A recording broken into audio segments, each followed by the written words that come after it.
Hey, it's Bitty Penny. Welcome back to my channel. Today I'm making a background that I use in my videos. So this was viewer requested and it can be used in card making, so you guys stay tuned. All right, I brought in some papers that I like. And I just gathered those up first. Now I'm pulling out some papers from this Wagner opera book, and they are going to be my neutral. So I used some book pages. I also brought in this photo of me and my dad and my childhood bike. I did try to bake like 20-pound copyweight paper versions, but the one with my dad and I didn't work out, so I used a regular photo. All right, here's the base. It is a poster board from the Dollar Tree. It measures 28 by 22. I fold it on the 28 side at 14, glue it together, so now it's double the weight. Now I brought in my PVA glue, which is my favorite glue for junk journals and projects like this. And I have a metal ruler, which I'm going to be using to tear all of my pages and like this photo and get everything the size I want. No measuring needed. This is not a project to measure, you guys.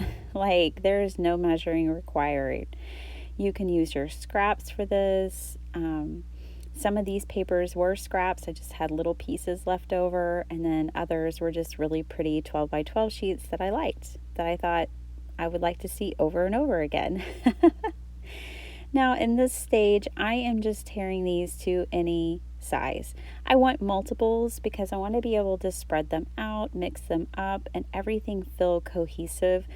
I didn't want just a one-off, even with my photos. Like, of course, they're two different photos, but they kind of have a similarity. Well, of course, besides the nostalgia of it being me and my dad and my bike, they are similar in that they're both photos and similar coloration and everything. Okay, so just tearing all that apart, I brought in this moon and back die set, which is new to me from Sizzix. It's a boho crescent moon, and you guys, I'm a dreamer, and the moon has always lured me in to gaze at it. I love stargazing, and I love the moon and all of its phases. So I had to incorporate this into my background. It has some clouds and stars. I'm going to use it all. Okay, so I've got everything piled up here, and I've got my makeup silicone brush. Okay, get it on Amazon. If you go on Amazon and search for makeup silicone brush, you will find these. They're about $1 each, and they are worth their weight in gold in the craft room, you guys. They're amazing. And now I'm randomly just laying this stuff out. So these Wagner opera pages are really like a cohesive binder visually to this layout. So they just help connect, to me, they're neutral, and they help connect all these pieces together. So as I lay these out, let me tell you why I said you could use this in card making. Because if you just grab some junk mail, newspaper, copy paper, whatever you have, and you have some of your scraps, you can do a similar process to what I'm doing here. And you can make something called Franken paper.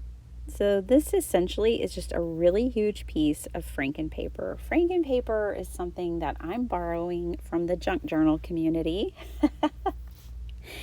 And you could also consider this decoupage or collage. Like, it's just a little bit of everything, right? But you can just make some really interesting background paper out of your scraps that you could use in card making. In fact, we will do that. We will do that on my channel in the future, not today. We will make some Franken paper cards because it's a lot of fun. It really is. The junk journaling community uses it for like covers and pockets and all of their fun flaps and folds and things like that. But we can use it on cards. There's nothing stopping us. All right, so I have everything where I want it, and it's time to tack it down with glue. You don't have to be overly precise. You don't have to get too gloopy with this stage. You're basically just getting your paper where you want it and making sure it doesn't go anywhere.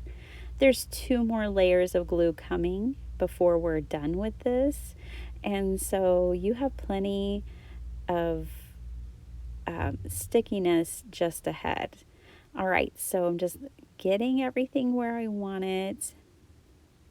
I use this image of my dad and I because if you didn't know already, Biddy Penny is a combination of things. Biddy was my nickname from my mom when I was little, and Penny is my maiden name. And my dad was such a huge champion of my creativity and of my daydreaming. And I think he daydreamed for me a lot too. So I really just wanted to use this photo here today. All right.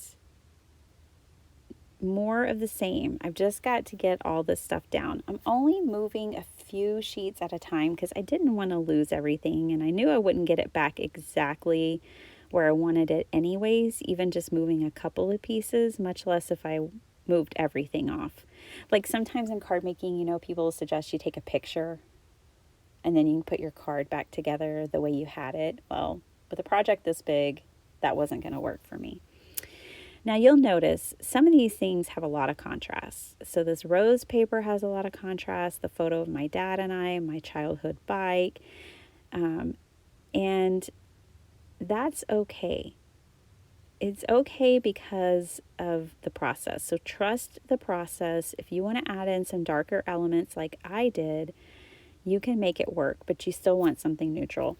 So I know some of you guys who watch me have YouTube channels, so maybe you'll want a background, or maybe you've got an Instagram and you want a background for that. That would be other reasons why you might want to make one of these. Besides that, I do think you can use it for covers of junk journals and mini albums. The sky's the limit. Use it for anything you want. Just have fun. So there's my moon, and she's adorned with stars and such, and I just love it. This lantern also came in the die set, and I cut it out of gold Tim Holtz cardstock. So a lot of the embellishments, like the stars and stuff, I cut out of gold. And the clouds came in the die set. I definitely needed the clouds because I really wanted to bring back some of the sentiments that were on my old background. I used that background for the first year here on YouTube, and now it's time to change it up. But I am a very sentimental person, so I will be bringing back some of those elements from my first background. I did add my name this time, and I'm using a Queen & Company stitched alpha die set for this. I got it a month or so ago, and I am loving it. I used it on my fried green tomatoes Towanda card too. It's just perfect for card making. If you're looking for a stitched alpha die set, I really do recommend this one for card making. I love the size. Okay. Here is the Everyone is Welcome stamp set from Dina Wakley, where I used sentiments on my first background. So these are 2 sentiments that really sum up how I feel about this channel. Everyone is welcome here. I hope you all know that. You're always welcome. And we rise by lifting others. And I feel that from the bottom of my heart. I have been uplifted, encouraged, and strengthened by all of your kindness. You guys, I appreciate you so very much. And I hope that my content and the community here lifts you up and makes you feel supported and encouraged. And I hope you experience a lot of kindness and community here. That's what I'm all about. That's why I have a YouTube channel. Okay. So I really just had to bring those 2 back. All right. Now, This next stage, make sure, the first thing I'm going to say is if you stamp stuff like I did, make sure it's dry before you add your Mod Podge because it will smear your ink. And don't use as much as you're going to see me using here. I really got kind of gloopy or totally gloopy on this step and layer, which you do not need to do. You know, it's been a year since I made one of these, so I kind of forgot. But the correct thing to do here is to use a very thin coat of glue. Essentially, for this layer, all you're trying to do is tack down tissue paper, which is micro thin, right? You obviously don't need a lot of glue for that. And when you use a ton of glue, the way that I did, things tear very easily. If you go thin here, you can go thicker later, which is what I recommend. So I've got a very thick coat here, unnecessarily. See, oh, it ripped, and it's going to rip in other places too. The good news is we can patch it and it's all good, but you don't have to experience that with your piece. So now I'm laying down my tissue paper, and you don't need to worry about the edges. Like if your tissue paper is much larger than the surface you're covering, it can hang over the edges. I would say focus more on getting it nice and flat. But if it has ripples and bubbles and things like that in it, just consider that part of the texture. Like you get a little extra texture. Here, I definitely put too much glue over the photograph and everything. Now, I don't know anything. I'm just going to say it. I don't know anything about decoupage. Okay, so if you want to know more about decoupage, I'm sure there's 1.3 million channels and videos on it here on YouTube, and I would encourage you to go find those. If you're like curious about this process and thinking of different ways to use it, I know I've seen really cool furniture and all kinds of stuff, and I don't know how to do any of that. But I'm sure there's a better way to do this to where you don't distort your photographs like I did.